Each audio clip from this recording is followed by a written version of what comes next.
Welcome back to race number 4 in the Golden Trail World Series. We're here in Sierra in the Swiss Alps for Sierre-Zinal. It's the oldest race and it also has the most depth. How deep? As deep as my love for you. Let's check out these views.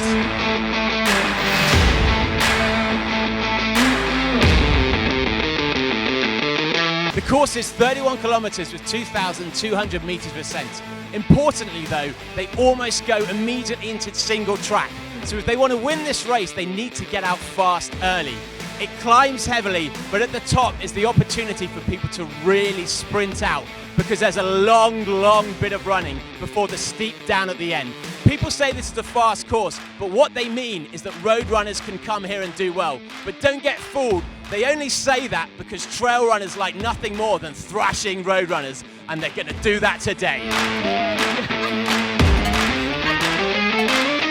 First time in the season, the women actually start 15 minutes ahead of the men. So we're going to find out how their race unfolds really early.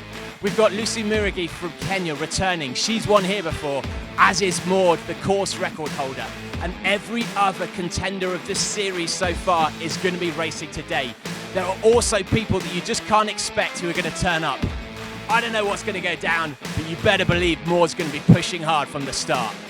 For the men, there are lots of runners who've come out of hibernation that only come to do this race. So people like Petru Mamu, who've won here before from Eritrea. People like Robbie Simpson from the UK, who's come within 400 meters of winning. They are here in addition to your usual Golden Trail. Remy's going to be going out hard, and there's someone called Killian. Apparently he's going to be running as well. It's going to be, you know it, the race of the season.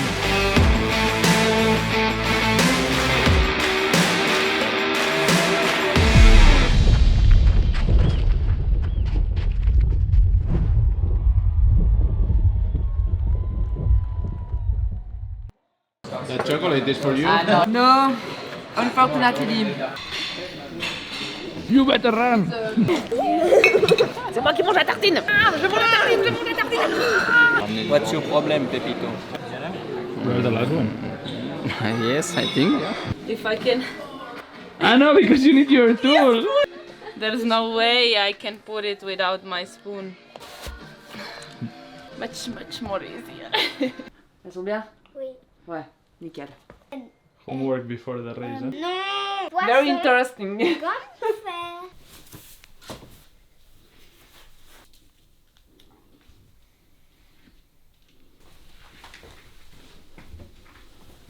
Morning, guys. I'm ready. And you? Are you ready?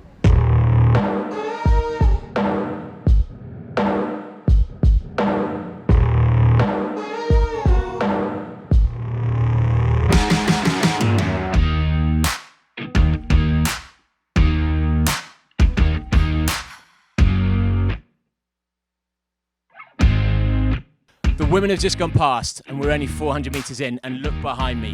This track is incredibly narrow, which means it's very hard to overtake. Maud has a bit of a lead over Lucy, Anis on her shoulder, and Judith a bit more relaxed at the start of the pack. But I've got to say Marcella, who's an incredible ascender, could have made a mistake already. She's trapped near the back and I just don't know if she's going to be able to get through on this route. So it might not be until the top that she can start to attack, which could be too late. So hang on in there, let's find out.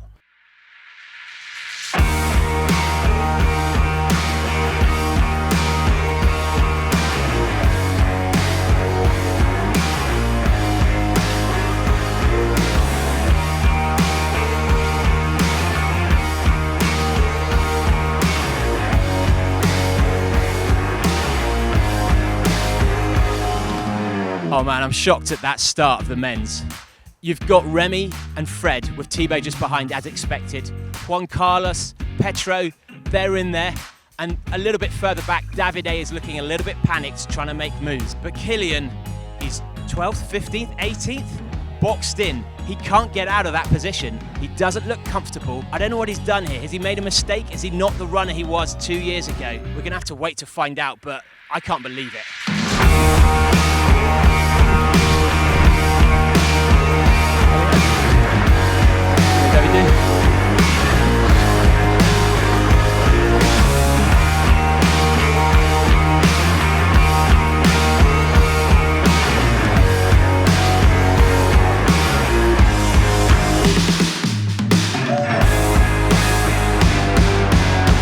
We're here in Chandelin, which is an hour into the race. They've done most of the climbing and they've had an opportunity to start running, and Maud is going to need to. She's leading, but only by about a minute, because Nienke Brinkman from the Netherlands, who's a marathon specialist, is tracking her down. She is flying through this course, and Maud is going to have to push hard to stay ahead of her for that first descent.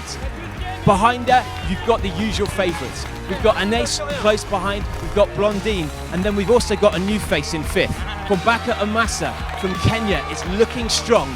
She hasn't been here before to our knowledge, and she looks like someone who can attack, but at the moment, any of those five can truly win it. So Maud is going to have to fight for a change. And in the men's, sorry Kilian, of course you're back. He's there in a pack of three. We know the others would be there. You've got Reme, who's a great ascender, and you've also got Petro from Eritrea. But Kilian actually stopped to put his litter in the bin, and that gave a little bit of a break, where it looks like Reme is going to try and push home a bit of an advantage before the straight comes in. Thibaut is close behind, running the race of the season, and Cesare from Italy is here as well, close behind in fifth. They're all within about 3 minutes of each other, so before the final ascent, they're going to have to battle to actually earn their places, because any three of them could be on that podium. We're here at Weisshorn over 2 hours in, and Maud has somehow built a lead of 3 minutes over Nienke. People forget that she almost qualified for the Olympics last year at the marathon distance, and she's had a chance to absolutely fly across the top of this mountain. The rest of the positions are still the same as they were, but they're all very close. The podium's not decided yet. In the men's, something has gone wrong with Petro. He's really starting to fade. He must be injured. It's allowed Kilian to pull away from the others. He's got about a minute lead, but over Lengen, who's new. He was back in sixth, and he's clearly flying over the top of these ridges. We've still got Thibaut and Reme in strong positions, but the real changer, but not a surprise, is Robbie Simpson. He was back in 12th, he's now up to 6th, and he is flying through this field. It wouldn't surprise me if he can actually challenge for the podium as we start to descend. Here we go.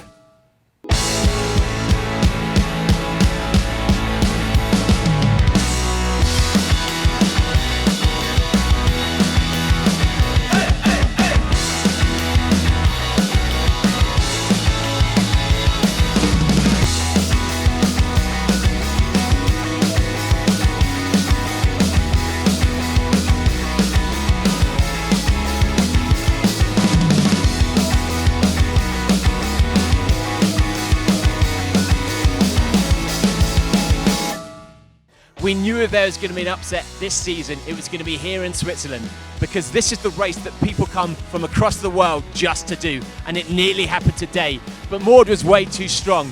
She was challenged across the top by Nienke, but Maud stayed strong and actually beat the men down the hill, which hasn't happened in years. Nienke, what a performance on her debut to come second, having never raced a race like this before. And in third, Anais. She's proving to be a force this season. Blondine in fourth, and in fifth is a debut runner from Kenya. She's not run in Europe as far as I'm aware, so to come in fifth is truly amazing. Kwambaka, we salute you. The men proved to be just as exciting. We thought maybe Kilian was having a wobble. That guy doesn't wobble. He stormed down that hill to take first, his 8th win here, another record. But in second, Robbie Simpson, he was in 12th after an hour, 6th after 2, but he flew down that hill to pick up second place again. In third, we had from Italy, Cesare. He's not podium before, he was back in 5th. That guy can clearly descend as well. Lengen, on his debut, came 4th. He's one for the future. And in 5th, Davide Magnini. I did think it was going to be his day, but he's going to be happy with that. What a race. What a venue. Let's see where we're heading next.